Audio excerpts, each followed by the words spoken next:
तो हेलो दोस्तों, आपका स्वागत है आपके YouTube channel success tuition CK sir में। मैं हूं चंद्रफूल सर। दोस्तों, आज के इस क्लास में हम लोग पढ़ने वाले हैं प्रश्नावली 8.1 क्लास 10 का त्रिकोणमिति का परिचय से। तो दोस्तों, यदि अभी तक आपने इस चैनल को सब्सक्राइब नहीं किया है तो प्लीज़ लाल बटन को दबा के सब्सक्राइब कर ले, बेल आइकन को दबा दें, जिससे मेरा हर वीडियो का नोटिफिकेशन आप तक सबसे पहले पहुंचता रहे। तो आइए प्रश्नावली 8.1 का प्रश्न संख्या 9 को देखते हैं। हाँ, यदि अभी तक आपने पिछला वीडियो नहीं देखा है तो प्लीज़ मैंने डिस्क्रिप्शन में लिंक दे रखा है, आप वहां से क्लिक कर आप देख लीजिए, जिससे कि आपको पूरा त्रिकोणमिति समझ में आ जाए। तो आइए देखते हैं प्रश्न संख्या 9। 9 कहता है कि त्रिभुज ABC में जिसका कोण 20 समकोण है। मैंने एक त्रिभुज ले लिया है ABC जिसका कोण 20 समकोण है। अब आगे कहता है कि यदि tan A बराबर 1/√3। दोस्तों, दिया हुआ है tan A बराबर 1/√3। तो tan A कहने का मतलब कि इस कोण के अनुसार दिया हुआ है tan A बराबर, और हम लोग जानते हैं कि tan बराबर होता है लंब बटा आधार। तो दोस्तों देखिए A, अतः इस कोण के लिए लंब कौन होगा? लंब इस कोण के लिए BC होगा, यानी BC बराबर दिया हुआ है कितना? 1, और आधार ना होता है तो जब ये लंब हो गया तो जो बच गया वही ना आधार, अतः AB बराबर दिया हुआ है √3। तो हम लोग AC ज्ञात कर सकते हैं। तो AC बराबर क्या हो जाएगा? √AB के स्क्वायर जोड़ BC के स्क्वायर बराबर, देखिए तो √AB का मान दोस्तों √3, तो √3 के स्क्वायर प्लस BC 1, तो 1 के स्क्वायर। स्क्वायर से रूट कट जाता है तो काट दिए, 3 के स्क्वायर 9 हो जाएगा, और जोड़ देखिए रूट से स्क्वायर तो कट गया तो केवल 3 बच गया ना, तो 3 जोड़ 1 के स्क्वायर 1 बराबर 3 और 1 4, अतः 4 का वर्गमूल 2 आएगा। तो हम लोग को AC भुजा मिल गया 2। अब देखते हैं पहला प्रश्न में क्या ज्ञात करना है। तो कहता है sin A गुने cos C plus cos A गुने sin C। दोस्तों आइए, sin A कहता है ना, तो देखिए तो sin A, तो sin A बराबर क्या हो जाएगा? लंब बटा कर्ण, तो लंब BC और कर्ण AC। तो लिखेंगे लंब क्या हो जाएगा? BC और बटा कर्ण तो AC गुने cos C। देखिए C कह रहा है तो इस कोण को लेंगे तो cos C बराबर आधार बटा कर्ण, तो आधार हो जाएगा BC और कर्ण AC, अतः लिखेंगे BC बटा AC प्लस है तो प्लस cos A। देखिए एंगल A है, यानी इस कोण के लिए फॉर्मूला बैठाएंगे तो आधार बटा कर्ण, तो इस कोण के लिए आधार हो जाएगा AB और कर्ण हो जाएगा AC। तो क्या हो जाएगा? AB बटा AC sin C, यानी इस कोण के लिए तो लंब बटा कर्ण, तो इस कोण के लिए सामने की भुजा लंब, अतः AB लंब कर्ण AC, यानी लिखेंगे AB बटा AC। अब दोस्तों पहले इसको हम लोग हल कर लेते हैं तो और इजी होगा, सरल होगा। BC में BC से गुना करेंगे तो BC का स्क्वायर हो जाएगा, AC में AC से करेंगे तो AC का स्क्वायर प्लस AB में AB से तो AB का स्क्वायर बटा AC में AC से तो AC का स्क्वायर। जब हम लोग लघुत्तम लेंगे तो AC का स्क्वायर आएगा, बचेगा ऊपर में BC का स्क्वायर जोड़ AB का स्क्वायर। अब ध्यान दीजिए BC का मान देखिए तो दोस्तों कितना है? BC 1, तो 1 का स्क्वायर करेंगे प्लस AB का स्क्वायर AB √3, तो √3 का स्क्वायर कर दिए बटा AC का स्क्वायर है ना, तो AC का स्क्वायर, अतः 2 के स्क्वायर। अब इससे हल कर लेंगे तो 1 के स्क्वायर 1 जोड़ स्क्वायर से रूट कट जाएगा तो प्लस 3 बटा 2 के स्क्वायर 4, ऊपर में जोड़ेंगे 3 1 4 बटा 4, 4 4 कटेगा 1। यही आपका हो गया आंसर। चलिए बढ़ते हैं नेक्स्ट प्रश्न की ओर और देखते हैं प्रश्न संख्या 2 को हल कर। तो आइए देखते हैं। दूसरा प्रश्न कहता है cos A गुने cos C minus sin A गुने sin C। तो देखिए क्या कहता है cos A गुने cos C क्या कहता है दोस्तों? ध्यान दीजिए, यही ना कहता है। अरे भैया तो फिर फॉर्मूला पर बैठा देंगे ना, तो कॉस ए कहता है। तो देखिए तो कॉस यानी इस कोण के लिए ना, तो कॉस बराबर आधार बटा कर्म, तो ए बी बटा ए सी। तो लिख लेते हैं ए बी बटा ए सी गुने, अब कॉस सी, तो कॉस सी इस कोण के लिए, तो इसे भी आधार बटा कर्म, तो आधार हो जाएगा बी सी और कर्म हो जाएगा ए सी, अतः बी सी बटा ए सी। तो लिख देंगे बी सी बटा ए सी, माइनस है तो माइनस साइन ए, यानी इस कोण के लिए तो लंब बटा कर्ण, तो इसके लिए बी सी हो जाएगा लंब और कर्ण हो जाएगा ए सी, यानी बी सी बटा ए सी, बी सी बटा ए सी गुने साइन सी।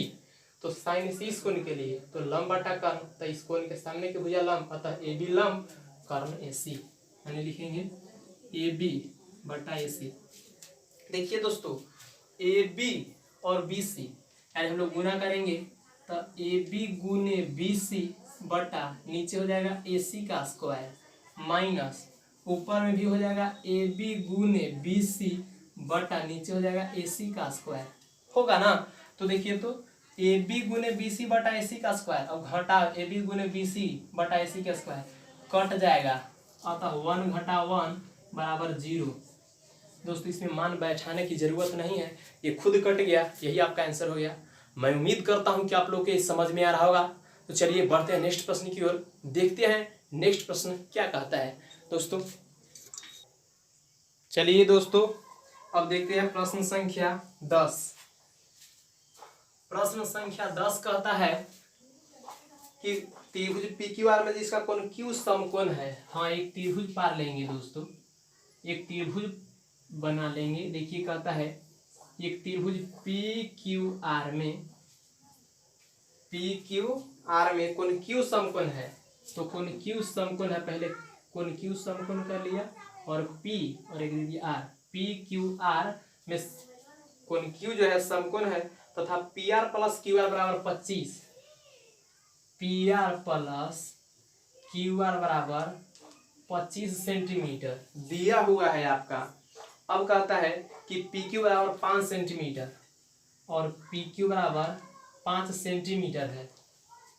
तो क्या कहता है, तो साइन पी कॉस पी, तो साइन पी कॉस पी तथा टेन पी का मान ज्ञात करना है, यानी इसका मान ज्ञात करना है। तो दोस्तों सबसे पहले समझेंगे पी क्यू दिया हुआ है 5 सेंटीमीटर, ये दिया हुआ है।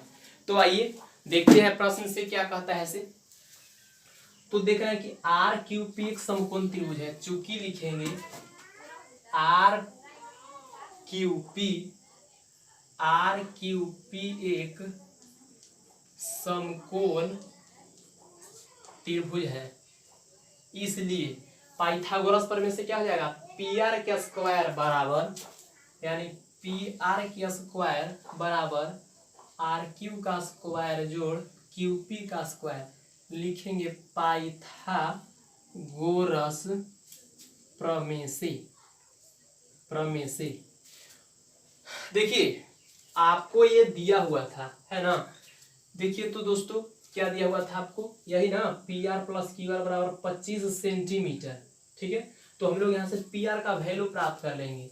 तो क्या हो जाएगा, पी आर बराबर 25 और इस साइड प्लस में है, उस साइड भेज देंगे माइनस में हो जाएगा, अतः क्यू आर इक्वेशन मान लेंगे फर्स्ट। तो देखिए पी आर, दोस्तों पी आर का मैंने मान निकाला है 25 माइनस क्यू आर, तो 25 minus q r whole square है, तो पूरा के होल स्क्वायर बराबर, यहाँ देखिए आर क्यू का स्क्वायर है ना, तो आर क्यू अतः क्यू आर का स्क्वायर हम लोग लिख सकते हैं प्लस क्यू पी। देखिए तो क्यू पी का मान दिया हुआ है 5 सेंटीमीटर, तो इसके जगह पे लिख देंगे 5 का स्क्वायर। आगे देखिए 25, हाँ ए माइनस बी का होल स्क्वायर आपको याद होगा, A square plus B square minus 2ab, अतः ए स्क्वायर यानी 25 का स्क्वायर प्लस क्यू आर का स्क्वायर और माइनस 2ab न होता है, तो 25 और गुने क्यू आर बराबर है, तो बराबर क्यू आर का स्क्वायर प्लस 5 का स्क्वायर 25, 25 का स्क्वायर होता है 625 प्लस क्यू आर का स्क्वायर माइनस 25 दूनी 50 क्यू आर बराबर क्यू आर का स्क्वायर प्लस 25। दोस्तों देखिए क्यू आर का स्क्वायर यहाँ भी है प्लस में, यहाँ भी है प्लस में, जब लोग उस साइड जाएंगे माइनस में होगा तो कट जाएगा। तो आइए अब सेम जाति को एक तरफ ना करते हैं, तो देखिए इसमें 25 केवल है और यहाँ भी केवल 625 है, अतः इसे उस साइड ले जाएंगे तो इस साइड बचेगा 50 क्यू आर। देखिए यही ना बचेगा, बराबर 625 उधर जाएगा माइनस में हो जाएगा, अतः 25 माइनस 625। अब देखिए तो क्या हो जाएगा, घट जाएगा, अतः -50 क्यू आर बराबर घटेगा तो कितना हो जाएगा 600 हो जाएगा माइनस में, ये से कटेगा। अब देखिए 0 से 1 0, ये कटेगा 5 12 12 5 60, अतः क्यू आर का दोस्तों मान मिल गया 12 सेंटीमीटर। जब क्यू आर का मान मिल गया, अतः क्यू आर का मान मिल गया 12 सेंटीमीटर। तो ध्यान दीजिए क्यू आर का मान हम लोग समीकरण फर्स्ट में रख देंगे तो पी आर का मान मिल जाएगा, अतः कर्ण का मान मिल जाएगा। दोस्तों लिखेंगे क्यू आर का मान समीकरण फर्स्ट में देने पर तो क्या हो जाएगा, पी आर बराबर 25 माइनस क्यू आर, तो पी आर बराबर 25 माइनस क्यू आर, तो क्यू आर का मान 12 दिया हुआ है, सॉरी -12 घटा लेंगे तो 5 में से 2 जाएगा 3 होगा। अब देखिए यहाँ 2 में से जाएगा 1, यानी पी आर का मान मिल गया 13 सेंटीमीटर, कर्ण मिल गया 13 सेंटीमीटर। अब हम लोग को पूछ रहा था साइन पी, इसलिए लिखेंगे दोस्तों साइन पी बराबर क्या होता है, लंब बटा कर्ण, अतः लंब पी, तो साइन पी न कर रहा है, अतः इस कोण को लेकर हल करना है। तो इस कोण के सामने की भुजा लंब होती है, अतः आर क्यू क्या होगा, लंब होगा, यानी क्या हो जाएगा 12 बटा कर्ण, तो कर्ण सबसे लंबी भुजा होता है, अतः 13, यही हो गया साइन पी का मान। अब कहता है कोस पी बराबर, तो आधार बटा कर्ण होता है, अतः बी बटा एच। दोस्तों कॉस पी, अतः इस कोण के लिए तो ये तो लंब हो गया, जो बचता है वही ना आधार होता है, अतः 5 सेंटीमीटर आधार होगा बटा कर्ण सबसे लंबी भुजा, अतः 13 हो जाएगा, यही आपका कॉस पी का मान होगा। और लास्ट है टेन पी, तो आइए टेन पी बराबर होता है पी बटा बी, यानी लंब बटा आधार। तो बताइए इसके लिए लंब कौन था, आर क्यू, जिसकी लंबाई दिया हुआ था 12 सेंटीमीटर बटा आधार, तो आधार हो जाएगा 5 सेंटीमीटर। दोस्तों यही आपको आंसर हो गया। मैं उम्मीद करता हूं कि आप लोग को बहुत इजीली ढंग से अतः सरल तरीका से आप लोग को समझ में आ रहा होगा। यदि आपको यह पसंद वीडियो आ रहा है तो प्लीज़ लाइक करें, कमेंट करें तथा सब्सक्राइब कर लीजिए। चलिए नेक्स्ट प्रश्न की ओर देखते हैं दोस्तों कि नेक्स्ट प्रश्न क्या कहता है। चलिए आइए देखते हैं क्या कहता है नेक्स्ट प्रश्न। देखिए प्रश्न संख्या 11 कहता है कि बताइए कि निम्नलिखित कथन सत्य है या असत्य। दोस्तों इसमें हमें सत्य तथा असत्य चुनना है। कहता है कारण सहित उनके उत्तर में पुष्टि कीजिए। देखिए प्रश्न संख्या फर्स्ट कहता है ना कि tan ए का मान सदैव 1 से कम होता है, 1 से कम होता है। चलिए आइए दोस्तों मैं आपको एक उदाहरण लेकर के आपको समझाता हूँ। देखिए मैं एक ले लिया समकोण त्रिभुज पी क्यू आर, जिसका कोण क्यू जो है समकोण है। दोस्तों यदि आपको ये दे दे 4 3 और ये दे दे 5, ठीक है, तो यह भी तो एक समकोण त्रिभुज है। अब कहता है tan ए का मान, परंतु देखिए दोस्तों यहाँ ए दिया हुआ है कोण, तो हम लोग ए मान लेते हैं इस कोण को, एक नहीं कोण को। आइए देखते हैं। तो tan ए बराबर क्या होता है, लंब बटा आधार। तो लंब इसके लिए क्या होगा, इसके सामने की भुजा, अतः पी क्यू, तो पी क्यू की लंबाई 4 दिया हुआ है, तो 4 बटा आधार न होता है तो 3 कर दोस्तों भाग देंगे तो 1 पॉइंट क्या मिलेगा, 4 का 4 एक बार में, फिर उतरेगा तो 1.33, दोस्तों जब हम यहाँ देख रहे हैं कि tan a का मान यहाँ पर 1 से अधिक मिल गया, अतः यानी 1.33 जो 1 से अधिक है, और प्रश्न में कहता है कि tan a का मान सदैव 1 से कम होता है, लेकिन यहाँ तो ज्यादा आ गया, इसलिए पहला प्रश्न असत्य होगा। पहला प्रश्न असत्य होगा। अब देखिए नेक्स्ट प्रश्न क्या कहता है, दूसरा कहता है कि कोण ए के किसी मान के लिए, कोण ए के किसी मान के लिए सेक ए बराबर 12/5, सेक ए बराबर 12/5। दोस्तों हम लोग जानते हैं कि क्या होता है, सेक बराबर आधार बटा, सेक बराबर क्या होता है, सॉरी कर्ण बटा आधार, क्योंकि कॉस का उल्टा है ना, तो कर्ण यानी कर्ण जो होता है सबसे बड़ी भुजा होती है ना। तो देखिए तो कर्ण का मान सबसे बड़ी दिया हुआ है, मतलब बड़ा दिया हुआ है कर्ण का मान, किससे, आधार से, आधार छोटा है कर्ण बड़ा है, इसलिए कोण ए के किसी मान के लिए सेक ए बराबर 12/5 सही है, अतः ये हो जाएगा सत्य। आइए नेक्स्ट क्वेश्चन कहता है, तीसरा कहता है ना कि कॉस ए, कोण ए का, कॉस ए, कोण ए के कॉसेंट, ध्यान दीजिए यहाँ पे क्या कहता है दोस्तों कि कॉसेंट, COSECANT, कॉसेंट के लिए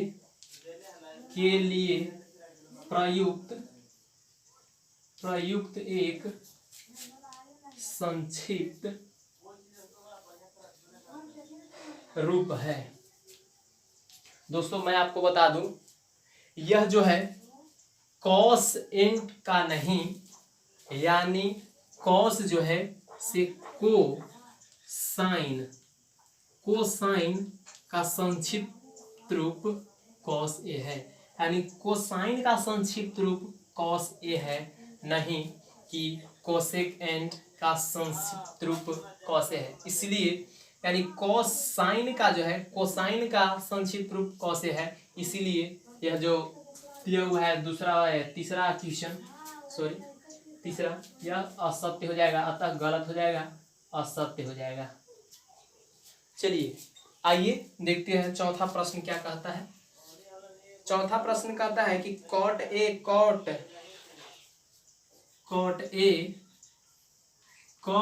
और ए का गुणनफल होता है।